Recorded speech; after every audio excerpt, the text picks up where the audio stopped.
प्राचीन काल, विश्व इतिहास, वर्ल्ड हिस्ट्री, मानव सभ्यता के विकास, प्रमुख घटनाओं, संस्कृति और समाज के विकास की कथा है।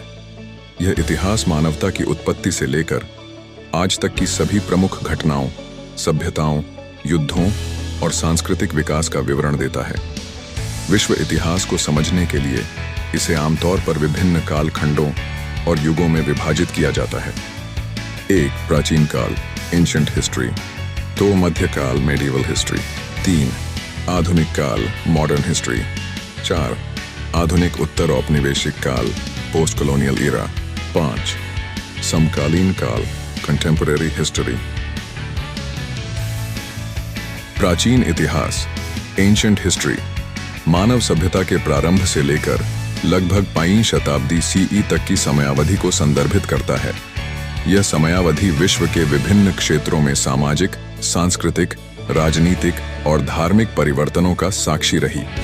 मुख्यतः प्राचीन इतिहास को कई महत्वपूर्ण सभ्यताओं के विकास के रूप में देखा जाता है। मेसोपोटामिया, सुमेरियन, बेबीलोनियन और असीरियन। यह सभ्यता टाइग्रिस और यूफ्रेटिस नदियों के बीच स्थित थी और इसे सभ्यता का पालना माना जाता है। मिस्र की सभ्यता, नील नदी के किनारे विकसित यह सभ्यता अपने पिरामिड, फराओ और लिखित लिपि हायरोग्लिफिक्स के लिए जानी जाती है। सिंधु घाटी सभ्यता, वर्तमान पाकिस्तान और उत्तर पश्चिम भारत में विकसित यह सभ्यता अपने शहरी नियोजन और वास्तुकला के लिए प्रसिद्ध थी। प्राचीन चीन, यहाँ शांग और झोउ वंशों का प्रभुत्व था और यह सभ्यता कांस्य कार्यकला, शाही व्यवस्था और लेखन प्रणाली के लिए प्रसिद्ध थी। प्राचीन यूनान, ग्रीक सभ्यता, यह सभ्यता लोकतंत्र, दर्शन शास्त्र, कला और विज्ञान के क्षेत्र में महत्वपूर्ण योगदान देने वाली रही। प्लेटो, सुकरात और अरस्तु जैसे महान दार्शनिक इसी समय के थे। प्राचीन रोम, यह सभ्यता अपनी सैन्य शक्ति, विधि व्यवस्था और प्रशासनिक कुशलता के लिए जानी जाती है। रोम के पतन के साथ ही पश्चिमी प्राचीन इतिहास का अंत माना जाता है। प्राचीन भारत, वैदिक सभ्यता, महाजनपद और मौर्य साम्राज्य जैसी प्रमुख घटनाओं का उदय इस काल में हुआ। यह समय भारत के धार्मिक और दार्शनिक विकास के लिए भी महत्वपूर्ण था, जिसमें हिंदू धर्म, बौद्ध धर्म और जैन धर्म का उदय हुआ। इस काल में मानवता ने कृषि, लेखन, कला, विज्ञान और प्रौद्योगिकी में महत्वपूर्ण उन्नति की, जिसने आधुनिक सभ्यता की नींव रखी। तो मध्यकाल, मेडिवल हिस्ट्री। मध्यकाल, जिसे भारत के इतिहास में लगभग 8वीं से 18वीं सदी तक माना जाता है, भारतीय इतिहास का एक महत्वपूर्ण चरण है। इस काल को मुख्य रूप से 2 प्रमुख भागों में बांटा गया है, प्रारंभिक मध्यकाल और उत्तर मध्यकाल। प्रारंभिक मध्यकाल 8वीं से 12वीं सदी। इस अवधि में कई क्षेत्रीय राजवंशों का उदय हुआ। इनमें प्रमुख रूप से पाल, प्रतिहार, राष्ट्रकूट और चालुक्य जैसे राजवंश शामिल थे। इन साम्राज्यों के बीच शक्ति संघर्ष होते रहे और विभिन्न क्षेत्रों में कला, संस्कृति और धार्मिक गतिविधियों का भी विकास हुआ। पाल वंश बंगाल और बिहार में प्रभावी रहे और बौद्ध धर्म के संरक्षण के लिए प्रसिद्ध थे। प्रतिहार वंश पश्चिमी और उत्तरी भारत में अपने प्रभाव के लिए जाने जाते थे। राष्ट्रकूट दक्षिण भारत में प्रभावी रहे और कला एवं संस्कृति को बढ़ावा दिया। चोल वंश दक्षिण भारत और श्रीलंका तक प्रभावशाली थे और उन्होंने समुद्री व्यापार को बढ़ावा दिया। तो उत्तर मध्यकाल 13वीं से 18वीं सदी।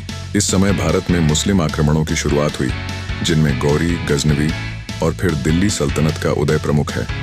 16वीं शताब्दी में मुगल साम्राज्य का उदय हुआ, जिसमें बाबर, हुमायूं, अकबर, जहांगीर, शाहजहां और औरंगजेब जैसे सम्राटों का शासन रहा। मुगलों के समय कला, संगीत, साहित्य और वास्तुकला में जबरदस्त विकास हुआ, जैसे ताजमहल, लाल किला और फतेहपुर सीकरी। महत्वपूर्ण घटनाएं। महमूद गजनवी के आक्रमण। 11वीं शताब्दी ने भारत पर इस्लामी प्रभाव की शुरुआत की। दिल्ली सल्तनत 1206-1526 की स्थापना, जिसमें विभिन्न तुर्की और अफगान राजवंशों का शासन रहा। मुगल साम्राज्य 1506-1853 का विस्तार और स्थायित्व, जिसमें भारत की सांस्कृतिक धरोहर को वैश्विक पहचान मिली। मध्यकालीन भारत की संस्कृति में हिंदू, मुस्लिम, जैन और बौद्ध धर्मों का समागम हुआ, जिसने भारत की विविधता को और भी समृद्ध बनाया। आधुनिक इतिहास, मॉडर्न हिस्ट्री। आधुनिक इतिहास, मॉडर्न हिस्ट्री का संदर्भ मुख्य रूप से 18वीं शताब्दी से लेकर वर्तमान समय तक की घटनाओं से है। यह काल समाज, राजनीति, विज्ञान और तकनीकी विकास के महत्वपूर्ण परिवर्तनों का साक्षी रहा है। यहाँ पर आधुनिक इतिहास के कुछ प्रमुख बिंदु दिए गए हैं। 1. औद्योगिक क्रांति, इंडस्ट्रियल रेवोल्यूशन। 2. उपनिवेशवाद और साम्राज्यवाद, कोलोनियलिज्म एंड इंपीरियलिज्म। 3. फ्रेंच क्रांति, फ्रेंच रेवोल्यूशन। 4. विश्व युद्ध, वर्ल्ड वॉर्स। 5. रूस की बोल्शेविक क्रांति, Bolshevik revolution of Russia. 6. Bharat का स्वतंत्रता संग्राम, इंडियन इंडिपेंडेंस मूवमेंट। 7. शीत युद्ध, कोल्ड वॉर। 8. वैश्वीकरण, ग्लोबलाइजेशन। 9. तकनीकी क्रांति, टेक्नोलॉजिकल रेवोल्यूशन। औद्योगिक क्रांति, इंडस्ट्रियल रेवोल्यूशन। औद्योगिक क्रांति की शुरुआत 18वीं शताब्दी के मध्य में इंग्लैंड से हुई, जिसने पूरी दुनिया में उत्पादन की प्रक्रिया को बदल दिया। इसने मैन्युअल कामकाज से मशीनों द्वारा काम करने की दिशा में एक बड़ा परिवर्तन किया। औद्योगिक क्रांति के परिणाम स्वरूप समाज में कई महत्वपूर्ण बदलाव आए, जैसे कि शहरीकरण, नए श्रमिक वर्ग का उदय और आर्थिक असमानता, उपनिवेशवाद और साम्राज्यवाद, कोलोनियलिज्म एंड इंपीरियलिज्म। 19वीं शताब्दी में यूरोपीय शक्तियों द्वारा अफ्रीका और एशिया के अधिकांश हिस्सों पर उपनिवेश स्थापित किए गए। ब्रिटिश, फ्रेंच, डच और अन्य शक्तियों ने अपने साम्राज्य का विस्तार किया, जिससे इन क्षेत्रों में संसाधनों का शोषण हुआ और वहां की सांस्कृतिक, आर्थिक और राजनीतिक व्यवस्थाओं पर गहरा प्रभाव पड़ा। फ्रेंच क्रांति, फ्रेंच रेवोल्यूशन। 1739 में फ्रांस में शुरू हुई फ्रेंच क्रांति ने राजशाही व्यवस्था को समाप्त कर लोकतंत्र और समानता की नींव रखी। स्वतंत्रता, समानता और बंधुत्व, लिबर्टी, इक्वालिटी, फ्रेटर्निटी का नारा पूरी दुनिया में प्रचलित हुआ। यह क्रांति यूरोप और अन्य जगहों पर राजनीतिक और सामाजिक सुधारों का प्रेरणा स्रोत बनी। फ्रेंच क्रांति, फ्रेंच रेवोल्यूशन। 1739 में फ्रांस में शुरू हुई फ्रेंच क्रांति ने राजशाही व्यवस्था को समाप्त कर लोकतंत्र और समानता की नींव रखी। स्वतंत्रता, समानता और बंधुत्व, लिबर्टी, इक्वालिटी, फ्रेटर्निटी का नारा पूरी दुनिया में प्रचलित हुआ। यह क्रांति यूरोप और अन्य जगहों पर राजनीतिक और सामाजिक सुधारों का प्रेरणा स्रोत बनी। रूस की बोल्शेविक क्रांति, बोल्शेविक रेवोल्यूशन ऑफ रशिया। 1917 में रूस में हुई बोल्शेविक क्रांति ने ज़ार की सत्ता को समाप्त कर साम्यवाद की स्थापना की। इससे सोवियत संघ का गठन हुआ और दुनिया में साम्यवादी विचारधारा का प्रसार हुआ। भारत का स्वतंत्रता संग्राम, इंडियन इंडिपेंडेंस मूवमेंट। 19वीं और 20वीं शताब्दी में भारत में ब्रिटिश उपनिवेशवाद के खिलाफ व्यापक स्वतंत्रता आंदोलन चला। महात्मा गांधी के नेतृत्व में अहिंसा और सत्याग्रह का सिद्धांत अपनाया गया। 15 अगस्त 1947 को भारत को स्वतंत्रता मिली। शीत युद्ध, कोल्ड वॉर। द्वितीय विश्व युद्ध के बाद अमेरिका और सोवियत संघ के बीच वैचारिक संघर्ष शुरू हुआ, जिसे शीत युद्ध कहा जाता है। यह संघर्ष मुख्य रूप से पूंजीवाद और साम्यवाद के बीच था, लेकिन इसमें सीधे युद्ध की बजाय प्रतिद्वंद्विता, हथियारों की दौड़ और प्रॉक्सी युद्ध शामिल थे। शीत युद्ध का अंत 1991 में सोवियत संघ के विघटन के साथ हुआ। वैश्वीकरण, ग्लोबलाइजेशन। 20वीं शताब्दी के अंत और 21वीं शताब्दी की शुरुआत में आर्थिक, सांस्कृतिक और राजनीतिक दृष्टि से वैश्वीकरण की प्रक्रिया तेज हुई। इंटरनेट और संचार क्रांति ने दुनिया को और अधिक आपस में जोड़ा और देशों के बीच व्यापार और निवेश के अवसर बढ़े। तकनीकी क्रांति, टेक्नोलॉजिकल रेवोल्यूशन। 20वीं शताब्दी के अंत में और 21वीं शताब्दी में कंप्यूटर, इंटरनेट और सूचना प्रौद्योगिकी का तेजी से विकास हुआ। कृत्रिम बुद्धिमत्ता, रोबोटिक्स और जैव प्रौद्योगिकी ने आधुनिक समाज को बदल दिया है। आधुनिक इतिहास मानव जाति के लिए बड़ी उपलब्धियों और विनाशकारी संघर्षों का समय रहा है। यह काल आर्थिक, राजनीतिक और सामाजिक बदलावों का गवाह है, जिसने आज की दुनिया की नींव रखी है। दिया और तैयार माल भारत में बेचा, जिससे भारत का शोषण हुआ। सामाजिक और सांस्कृतिक प्रभाव। इस काल में अंग्रेजी भाषा, पश्चिमी शिक्षा और विचारधारा का प्रसार हुआ। भारतीय समाज में भी कई बदलाव हुए, जैसे कि सती प्रथा का उन्मूलन और विधवा पुनर्विवाह का समर्थन। स्वतंत्रता संग्राम। 19वीं शताब्दी के अंत और 20वीं शताब्दी की शुरुआत में भारतीय राष्ट्रीय आंदोलन तेज हो गया। महात्मा गांधी, जवाहरलाल नेहरू, सुभाष चंद्र बोस जैसे नेताओं ने स्वतंत्रता की मांग की, जिसके परिणाम स्वरूप 1947 में भारत स्वतंत्र हुआ। औपनिवेशिक काल भारतीय इतिहास का एक महत्वपूर्ण और चुनौतीपूर्ण समय था, जिसने भारतीय समाज, राजनीति और अर्थव्यवस्था पर गहरा प्रभाव डाला। औपनिवेशिक काल, कॉलोनियल एरा, भारतीय इतिहास का वह समय है जब भारत पर यूरोपीय शक्तियों का शासन था, विशेषकर ब्रिटिश साम्राज्य का।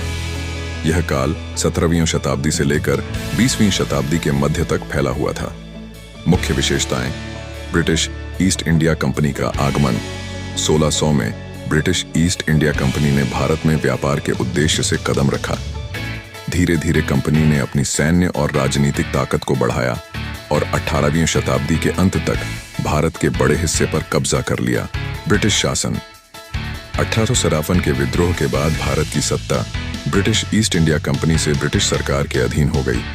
इसे ब्रिटिश राज कहा गया, जो 1947 तक चला। आर्थिक शोषण। इस दौरान भारत की आर्थिक स्थिति कमजोर हो गई, क्योंकि ब्रिटिशों ने भारत से कच्चा माल लेकर अपने देश में उद्योगों को बढ़ावा दिया और तैयार माल भारत में बेचा, जिससे भारत का शोषण हुआ। सामाजिक और सांस्कृतिक प्रभाव। इस काल में अंग्रेजी भाषा, पश्चिमी शिक्षा और विचारधारा का प्रसार हुआ। भारतीय समाज में भी कई बदलाव हुए, जैसे कि सती प्रथा का उन्मूलन और विधवा पुनर्विवाह का समर्थन। स्वतंत्रता संग्राम। 19वीं शताब्दी के अंत और 20वीं शताब्दी की शुरुआत में भारतीय राष्ट्रीय आंदोलन तेज हो गया। महात्मा गांधी, जवाहरलाल नेहरू, सुभाष चंद्र बोस जैसे नेताओं ने स्वतंत्रता की मांग की, जिसके परिणाम स्वरूप 1947 में भारत स्वतंत्र हुआ। औपनिवेशिक काल भारतीय इतिहास का एक महत्वपूर्ण और चुनौतीपूर्ण समय था, जिसने भारतीय समाज, राजनीति और अर्थव्यवस्था पर गहरा प्रभाव डाला। समकालीन इतिहास, कंटेम्पररी हिस्ट्री। आधुनिक काल का वह हिस्सा है जो 20वीं शताब्दी के मध्य से लेकर वर्तमान तक की घटनाओं को कवर करता है।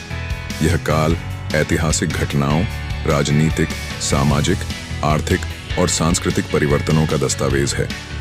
समकालीन इतिहास में कई महत्वपूर्ण घटनाएं और विकास शामिल होते हैं, जैसे 1. द्वितीय विश्व युद्ध 1929-1945 के बाद का समय। 2. शीत युद्ध 1947-1961। 3. भारत की स्वतंत्रता और विभाजन 1947। 4. संयुक्त राष्ट्र संघ यूनाइटेड नेशंस की स्थापना 1945। 5. वैश्वीकरण, ग्लोबलाइजेशन का उदय। 6. उपनिवेशवाद का अंत। 7. सूचना और प्रौद्योगिकी क्रांति। 8. 21वीं शताब्दी की चुनौतियां। 9. भारत में समकालीन घटनाएं। 1. द्वितीय विश्व युद्ध 1929-1945 के बाद का समय। द्वितीय विश्व युद्ध के बाद विश्व में शक्ति संतुलन में बड़ा परिवर्तन हुआ। अमेरिका और सोवियत संघ दो महाशक्तियों के रूप में उभरे और शीत युद्ध, कोल्ड वॉर की शुरुआत हुई। 2. शीत युद्ध 1947-1991। शीत युद्ध अमेरिका और सोवियत संघ के बीच वैचारिक संघर्ष था, जिसमें पूंजीवाद अमेरिका और समाजवाद सोवियत संघ के बीच टकराव देखा गया। इस समय के दौरान कई प्रॉक्सी युद्ध हुए, जैसे कोरिया युद्ध, वियतनाम युद्ध आदि। 3. भारत की स्वतंत्रता और विभाजन 1947। भारत को 1947 में ब्रिटिश शासन से स्वतंत्रता मिली, लेकिन इसके साथ ही भारत और पाकिस्तान का विभाजन हुआ। विभाजन के दौरान बड़े पैमाने पर सांप्रदायिक हिंसा और जनसंख्या का विस्थापन हुआ। 4. संयुक्त राष्ट्र संघ यूनाइटेड नेशंस की स्थापना 1945। द्वितीय विश्व युद्ध के बाद वैश्विक शांति और सुरक्षा बनाए रखने के उद्देश्य से संयुक्त राष्ट्र की स्थापना की गई। 5. वैश्वीकरण, ग्लोबलाइजेशन का उदय। 20वीं शताब्दी के उत्तरार्ध में वैश्वीकरण का प्रभाव बढ़ा, जिससे आर्थिक, सांस्कृतिक और राजनीतिक रूप से दुनिया और अधिक आपस में जुड़ गई। 6. उपनिवेशवाद का अंत। द्वितीय विश्व युद्ध के बाद कई अफ्रीकी और एशियाई देशों ने यूरोपीय शक्तियों से स्वतंत्रता प्राप्त की और उपनिवेशवाद का अंत हुआ। 7. सूचना और प्रौद्योगिकी क्रांति। 20वीं शताब्दी के अंत और 21वीं शताब्दी की शुरुआत में सूचना और प्रौद्योगिकी में भारी बदलाव आया। इंटरनेट, मोबाइल फोन और कंप्यूटर जैसी तकनीकों ने जीवन के हर क्षेत्र को प्रभावित किया। 8. 21वीं शताब्दी की चुनौतियां। जलवायु परिवर्तन, आतंकवाद, वैश्विक आर्थिक अस्थिरता और महामारी जैसे मुद्दे समकालीन इतिहास का हिस्सा हैं। कोविड-19 महामारी 2020 इसका सबसे ताज़ा उदाहरण है, जिसने विश्व अर्थव्यवस्था और समाज को हिलाकर रख दिया। 9. भारत में समकालीन घटनाएं। 1991 में भारत ने आर्थिक उदारीकरण, लिबरलाइजेशन की शुरुआत की, जिसने भारत की अर्थव्यवस्था को वैश्विक बाजार के लिए खोल दिया। 21वीं शताब्दी में भारत का तकनीकी और औद्योगिक विकास हुआ और यह एक वैश्विक शक्ति के रूप में उभर रहा है। समकालीन इतिहास वर्तमान घटनाओं और नीतियों को समझने में मदद करता है और भविष्य की दिशा को समझने का एक महत्वपूर्ण साधन है। Like, share and subscribe. Thanks for watching.